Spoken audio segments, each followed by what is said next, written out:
Halo Bapak dan Ibu Kepala Sekolah. Nah, langsung aja nih kita bahas tenggat waktu krusial yang udah benar-benar ada di depan mata. 22 Mei 2026. Ini adalah batas akhir buat verifikasi dan validasi data bantuan sarana digitalisasi pembelajaran di aplikasi Siredi. Di sini, posisi Bapak Ibu sebagai kepala sekolah adalah pemegang kendali utamanya. Jadi, penjelasan kali ini bakal membedah secara tuntas langkah-langkah manajerial yang wajib Bapak Ibu lakuin biar sekolahnya benar-benar siap menerima bantuan perangkat digital ini. Oke, mari kita bedah satu persatu. Hari ini kita punya 5 agenda utama sebagai daftar periksa manajerial Bapak Ibu, mulai dari akses login, validasi listrik, kriteria ruang kelas aman, prosedur foto, sampai tahap akhir otorisasi dokumen PDF. Kita masuk ke bagian pertama, akses akun dan solusi login. Ini ibarat pintu gerbang utamanya ya. Nah, yang paling menarik di tahap ini adalah jangan sampai salah kamar. Bapak Ibu wajib banget masuk pakai SSO Dapodik dengan akun PTK Data khusus kepala sekolah dan sama sekali bukan pakai akun info GTK. Kenapa sih aturannya sekaku ini? Karena sistem Siredi bakal ngirim kode OTP. Kalau nekat pakai info GTK, ya OTP-nya nggak akan pernah sampai dan proses pendataan Bapak Ibu bakal macet total di situ. Terus gimana kalau ternyata gagal login? Tenang, sebagai manajer sekolah, Bapak Ibu punya kendali penuh. Coba daftar ulang di portal pakai NPSN dan kode registrasi sekolah.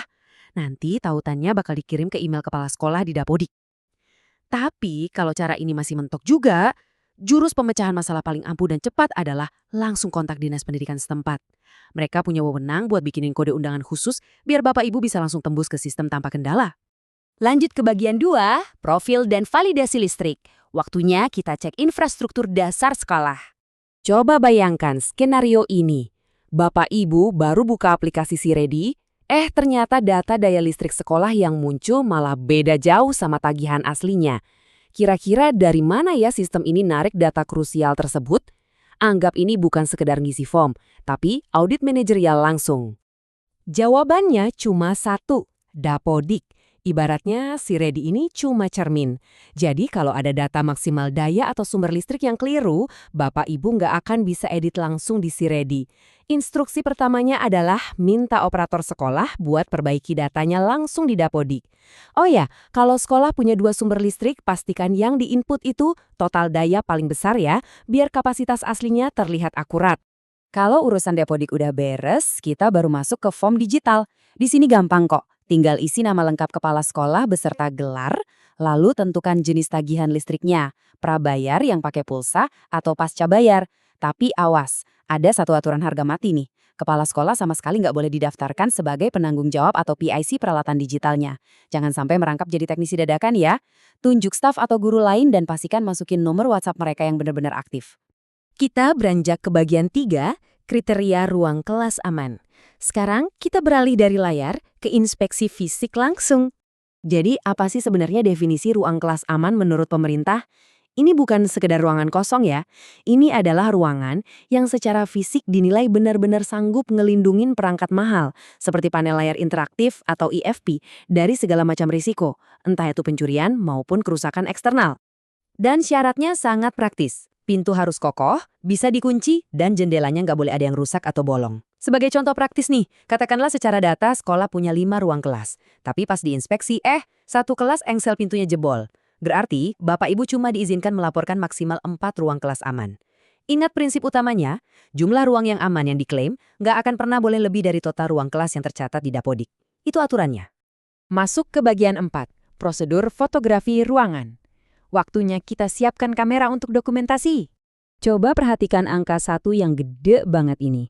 Ini melambangkan rasio wajib yang nggak bisa ditawar dalam sistem Siredi. Kalau di langkah tadi Bapak atau Ibu klaim punya 3 ruang aman, maka sistem bakal minta persis 3 foto berbeda, masing-masing mewakili satu ruangan. Nah, yuk kita lihat gimana cara ngambil fotonya yang benar. Ternyata ada standar ketatnya loh. Bapak atau Ibu harus berdiri tegak di sudut paling belakang ruangan, lalu arahkan kamera lurus menyorot ke pintu depan. Kenapa harus sudut ini? Karena dari sini verifikator bisa ngelihat jelas kalau ruangannya utuh, pintunya kelihatan, dan elemen keamanannya nyata. Biar lebih gampang pas verifikasi, pastikan nama file fotonya sesuai dengan ruangan aslinya, misalnya kelas 10 DKV 1. Sebelum urusan data ini kelar, Bapak Ibu wajib ngisi inventaris perangkat IFP yang udah sekolah miliki saat ini. Laporannya simple, kalau sebelumnya udah pernah dapat dari pemerintah, masukin aja jumlahnya. Kalau belum, ketik 0. Hal yang sama berlaku juga buat perangkat yang dibeli mandiri. Memastikan data dasar ini akurat benar-benar krusial sebelum Bapak Ibu mencentang persetujuan bersedia nerima bantuan baru di tahun 2026. Sekarang kita sampai di puncak acara. Bagian 5, otorisasi ringkasan PDF. Ini adalah tahap validasi paling akhir. Begitu Bapak Ibu klik tombol kirim pengajuan, sistem bakal langsung ngeluarin sebuah ringkasan PDF. Nah, dokumen ini wajib banget diunduh dan dicetak. Terus harus dibubuhi tanda tangan basah. Ingat ya, tanda tangan fisik dari kepala sekolah dan PIC yang ditunjuk. Setelah itu, pindai atau scan dokumen tersebut. Peringatan keras dari panduannya nih, hasil scan yang diunggah balik ke sistem nggak boleh buram, nggak boleh kepotong, dan tanda tangannya harus kelihatan super jelas. Jadi, poin krusialnya adalah, walaupun semua form digital di Si-Ready udah diisi sempurna, validasi finalnya justru ada di selembar kertas ini. Seluruh tanggung jawab, keabsahan, dan kesuksesan pengajuan sekolah Bapak Ibu benar-benar bersandar penuh pada dokumen fisik yang ditandatangani tersebut. Ibaratnya, ini bukti otentik otoritas manajerial Anda.